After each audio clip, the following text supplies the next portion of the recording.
nakakagulat dito, bagamat 6 points lang nakocontribute ni Junmar Fajardo, San Miguel has already scored 51 points. And if you're Alaska, you gave up an average of 81 points during the conference on the way to the finals. Now you've given up 51 times 2. That's over 100 points for San Miguel Beer. So Alaska, this is not the kind of game that they want for game number 2. They need to toughen up defensively. Ito si Calvin Abueva now starting dito sa second half para sa Alaska. Duo of Vic Manuel. Medyo mababang naupo si Abueva noong second quarter para dito sa Alaska.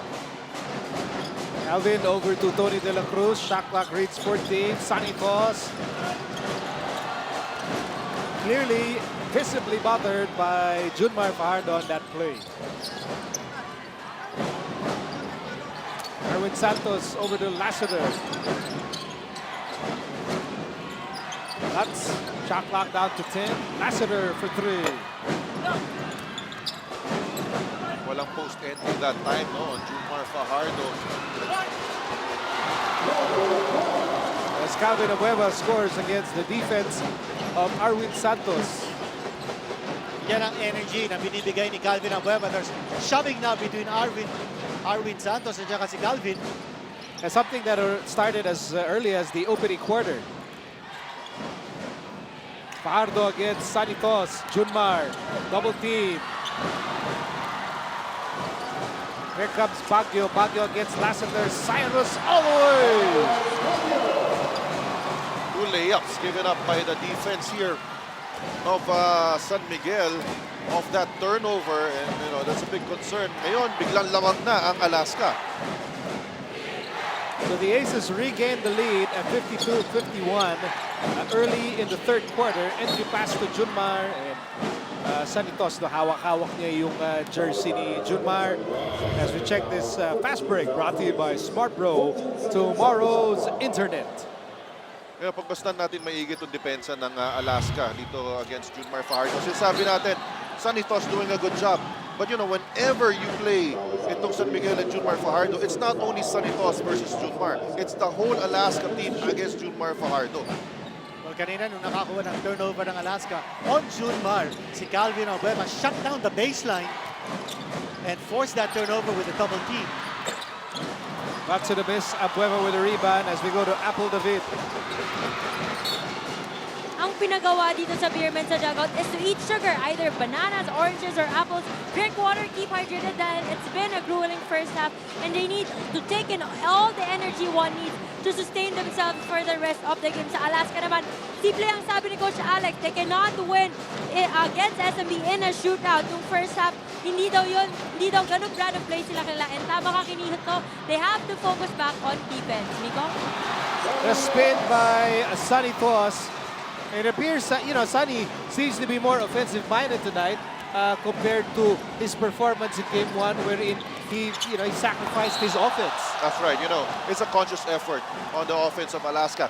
They're trying out two kinds of offenses. One offense with Junmar Fajardo inside at iba rin yung offense nila without Junmar inside, and later on we will explain that. As Erwin Santos shoots over Calvin Abueva, Erwin with 15 points.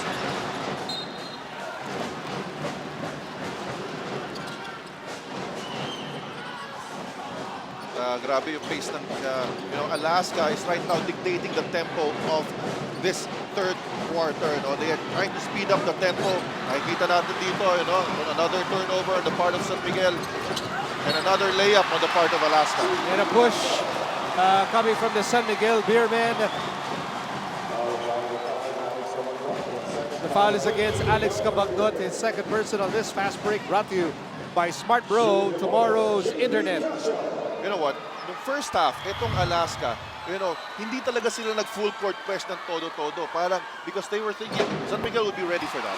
So right now, medyo contained lang yung defense nila. But right now, here, in the third period, they're coming out with the press once again. And para bang ginulat na lang ulit nila itong San Miguel.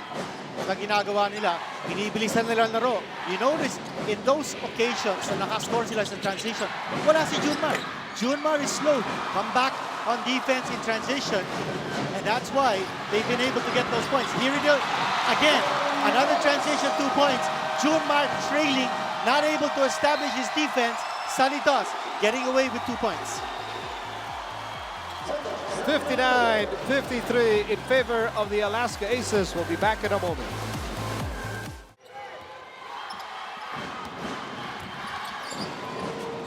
Eight and 36 remaining in the third quarter, and it appears that the Alaska Aces are really in control of the third quarter.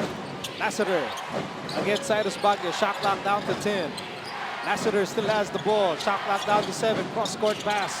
Alex the Bagdot fires. Rebound, Junmar Fajardo. Hard-earned points coming from Junmar Fajardo. Right there, and Junmar so far with 8 points. And second putback for him. Yan, nakikita natin yung San Miguel, no? Pag tumitira sila, shot clock is already mga 5 seconds na lang, konting oras na lang, under time pressure sila. That's correct, you know. I think it's crucial dito para sa San Miguel is to give Junmar the touches early in their offense na marami pang oras sa shot clock nila. Because that will enable him more, give him more time to make a decision. Pero importante lang is not only the attempts, but the touches for Junmar. Because Alaska is really sagging inside the paint once he gets the basketball. Sanitos, 16 points. Ang feeling niya, no, he's more mobile than Junmar Fajardo. So gumagamit siya ng kanyang quickness against Junmar.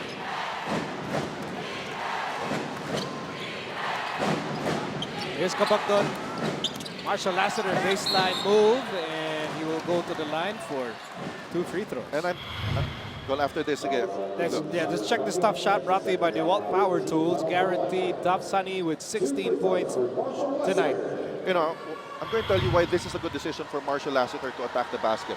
Because every time, it's a spread out offense for San Miguel. 1 in, 4 out with Junmar inside and then all the 4 guards outside for that kick out passes, you know. But ang importante dito, Alaska is only allowing an outside shot because a shot inside the paint for Junmar Fajardo is about an 80% probability, 90% probability of going in. Pero yung mga outside shots within the 3-point area, that's a 30% shot probability of going in. Yun ang binibigay ngayon ng depensa ng Alaska. We'd rather have you take a 30% probability na shot kesa sa 90% probability shot of going in. And that was a good decision by Lassiter kasi he drove to the basket and that increased the probability of him making a basket. And here's another attack on the defense ni Junmar Fajardo. Si Meng naman na naka-score that time. And again, following up that point, Richard, no? Pag umaatake na si Lassiter or the other guards of San Miguel are more offense or rather aggressive in attacking the basket, it also allows Junmar to take a look at where he can situate himself for the offensive rebound. That's correct because malilibre si Junmar kinito eh. Because once the guards attack, that will force itong tao ni Junmar to help. And doon siya malilibre for offensive rebounds and for drop passes. Foul on Chris Lutz, only his first personal. That's a 13th foul against the San Miguel Beermen.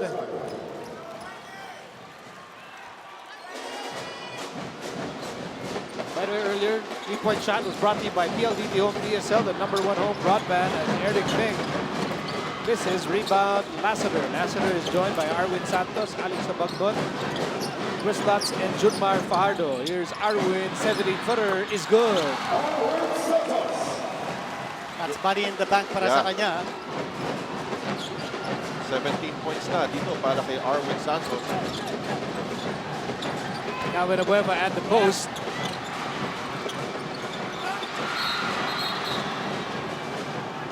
Looks like a double foul. And there's blood. Is that? Yeah, there is blood on the forehead. Arwin Santos is down. Double foul on Calvin Abueva and Arwin Santos. And as we've mentioned, they've been going at it since the opening quarter. That's a scalp wound on Arwin Santos. And that's bloody. You get cut in that scalp area, a lot of blood will start pouring. Kahit anong head injury, no? Basta sa ulo. Oo.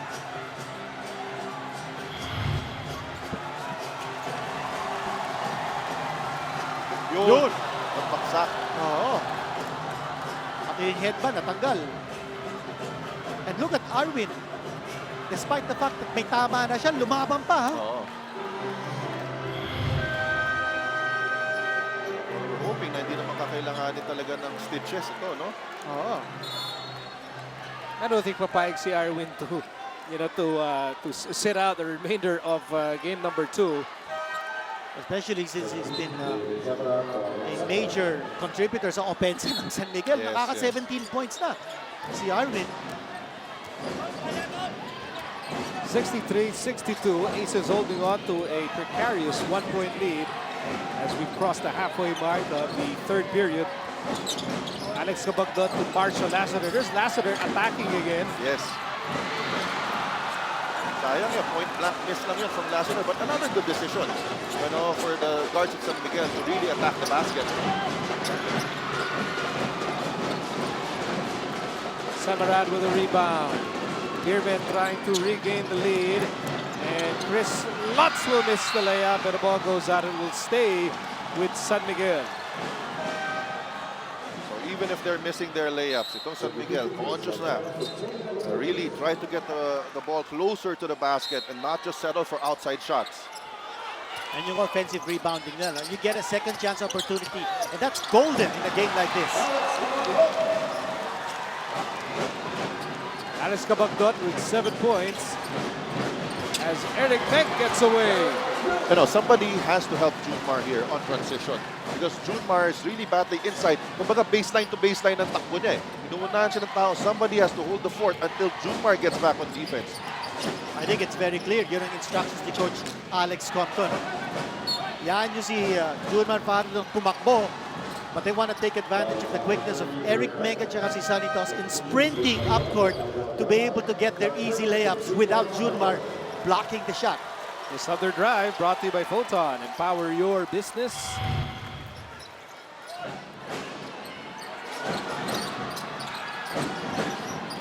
Shot clock down to 10.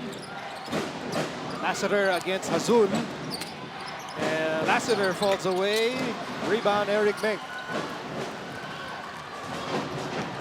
Monteveros is was open for a moment. Nick Manuel will work against Semerad at the post. Nick Manuel attacks. A wild shot by Manuel. As Lutz, he was trying to set up Doug Kramer. Manchero, Ontiveros for 3. Overshoots. And that will be last touch on Kramer. Whoa! Uh-oh, look out. Semerad and Dondon Ontiveros. They need to be separated, and there are personnel coming off the bench.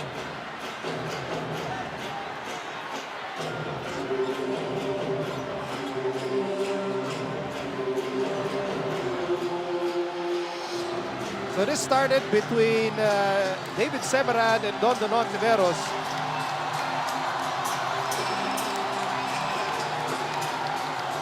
And then people started coming off both benches to try and separate the two. That's correct. Medyo lang nagpahinga lang pala itong second quarter. At ito na naman sila. Nag-ceasefire lang pala nung second quarter. Oo. Kung makita mo doon, kala mo may nagpamudpud ng pera doon sa sahig. Sa dami ng tao, Ito yun ang tanong. When the players from both teams enter to try to pacify, will that be construed as trying to foment the situation? Ano ba? And David Semerad. Double foul. Okay, double foul. That was third for David Semerad. Hindi. Kaya lang naman nagpunta doon yung dalawang players tsaka yung mga ibang players sa coaches because they are peace-loving people. Gusto lang nilang awatin. Pag ka pumasok, gusto ko lang awatin. Yun nga yung interpretation. Yes. Ewan ko, yung iba galit na galit eh. Lahat nakaawat naman eh. Pero nakaubang pa rin yung May sipo. mga nakita ko, gigil na gigil eh. Dondon Ontiveros, the veteran, and David Semerad, the upstart. Well, looks like the referees are taking a look at the video. Okay, let's bring in Mr. Perry Martinez. Yes, Richard, no? Yung kuha natin yung tape natin, yung pinapalabas sa TV, medyo hindi nakita yon, but we have training tape, no? So that's what the referees are watching, no? Just to, you might not have a copy of that, but ang nangyari dyan, nagkahatakan ng paa at natumba sila pareho doon. So tama lang yung dalawang double foul. Ayan na. You can see Louis Alas and Alex Compton first to the scene to unlock Ontiveros from Semerad. Between Don Ontiveros and David Semrad.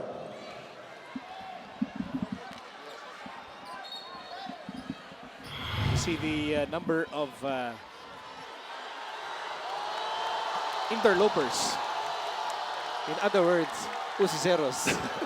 Pinaganda lang. So double foul. So that's the end of it. A double foul on Semerad and Ontiveros, and we can resume our ball Tinatawag mo game. na PBA peacekeepers. Peacekeepers.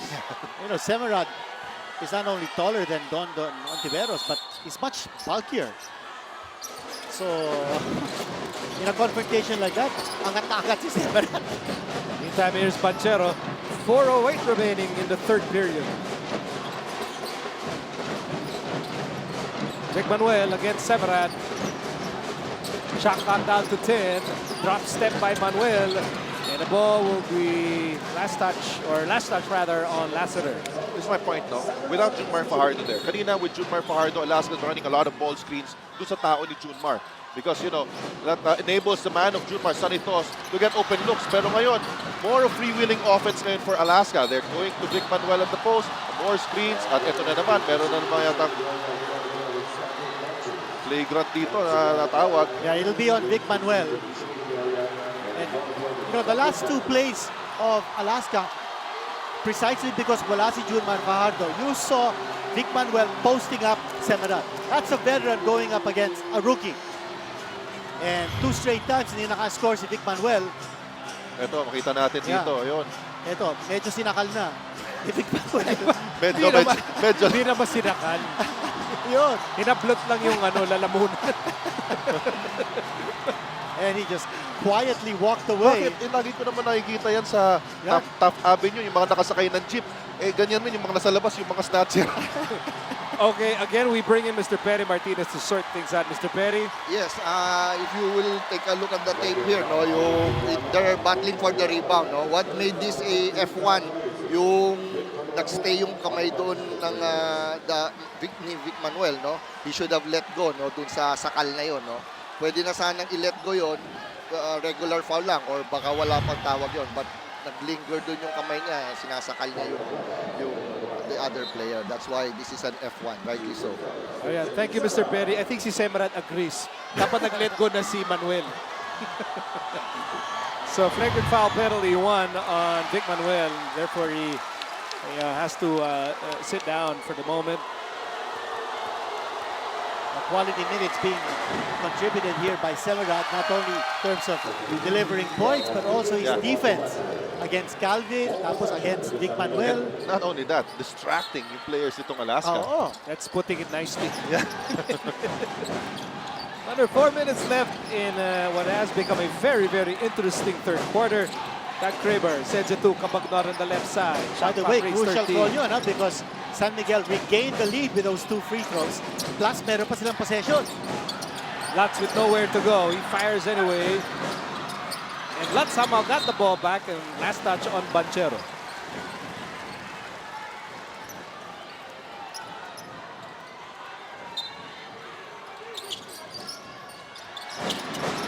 This by Kabagdon. And again, a push.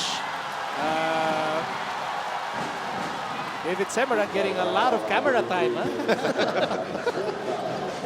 The 4th personal foul on Semerad, but give credit to Semerad. I mean, he's really battling out there Alam mo, against a lot of veterans. Kaya hindi siya natatakot. Kasi pagka napagod naman siya, pwedeng palitan ng kapatid niya. Hindi mapapansin eh.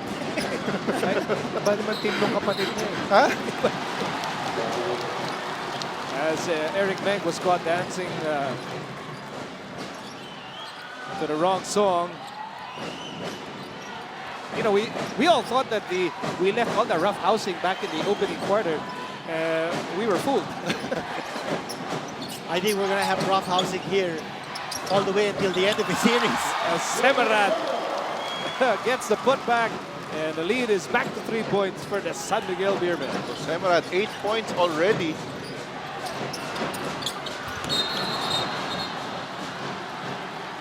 This time it was Banchero caught hanging on to Semerad. Two shots para dito kay Semerad. Back. This is game number 2 of the PBA Philippine Cup Finals. Migo Alini with Richard Del Rosario and Apicano Senor Quinito Henson. And for David Semerad, it's the first time he's broken into double figures in his PBA career. Career high niya to at nakaka-10 points na si Semerad. To si Coach Alex Compton is really playing the matchup game. No, he's not putting in Sunny Toss pag wala dyan si Junmar Fajardo. And so far, San Miguel is getting the better of that matchup. I think with Sunny inside, magkakaroon ng problema itong defense na San Miguel. But he's really trying to serve Sunny para kay Junmar Fajardo. As Don Tiveros glides to the basket, cutting down San Miguel's lead to 3 points. We're approaching the last 2 minutes of the third quarter. Badly needed points from the bench by Alaska. And si Banchero, who had 16 points in game 1, held down to just 2 points. At si Ontiveros with 8 points. Very quiet performance for those two guys who combined for 31 points in game 1. Semerad to Tubit, extra pass to Ross, shot clock down to 3. Chris Ross with a drive and fouled by Calvin Abueva. Second personal against Abueva. Both teams are in the penalty. And this tornado drive is brought to you by Photon. Empower your business.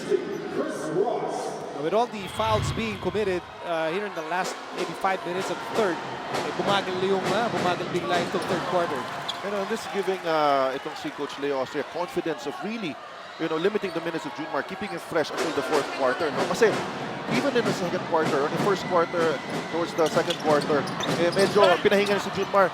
Lumamang lagi yung team niya eh. At ngayon, ganun din nangyayari, no? Even with Junmar on the bench, nakakalamang itong San Miguel. Sa lahat ng mga pari ko, Kinito, Richard, kung gusto nyo ng mala MVP na performance, subukan nyo ang robust food supplement for men. Astig ito! Nasubukan mo na ba, Miko? Ako naghihintay ng supply. testimonial mo eh. Pwede ba i-text ko na lang sa'yo?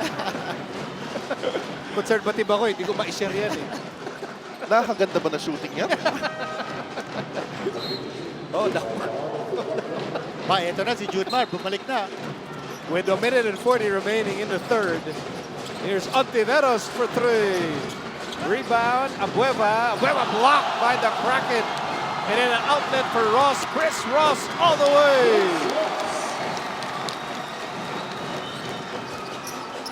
When you have Junmar Fajardo protecting the rim like that, it gives an opportunity for your team to run transition.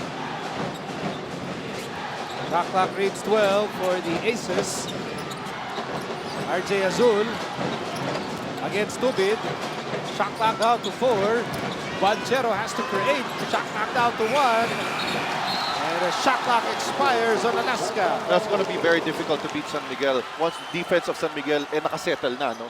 Because nga sinasabi nga Finito, because of Junmar's presence inside. Kaya nga nung third quarter sa start nito, Alaska was trying to speed up the ball game. Under a minute left in the third quarter. Tubig to Bitoy Omolon.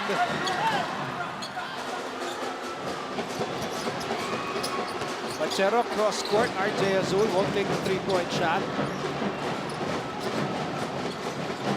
30 seconds left in the period. 10 seconds remaining on the shot clock. Azul goes right. Azul goes back left. Where is Azul going? He locates Banchero for 3. Yes, sir! Three-point shot brought to you by PLDT Home DSL, the #1 home broadband. San Miguel still on top by 2. And they can write the last sentence of the third chapter to be fully aware of the situation. 7 seconds left. Ronald Tubid goes to Semerad. Semerad from the corner.